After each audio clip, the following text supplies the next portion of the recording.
نبی کریم صلی اللہ علیہ وسلم کا نسب نامہ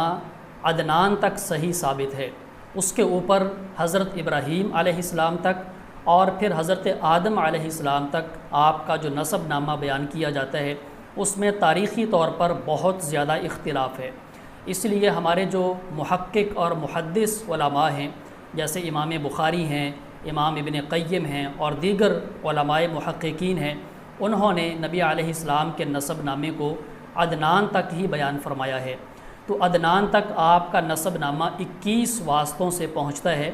اور وہ یوں ہے: محمد رسول اللہ صلی اللہ علیہ وآلہ وسلم بن عبداللہ بن عبد المطلب بن ہاشم بن عبد مناف بن قصی بن کلاب بن مرہ بن کعب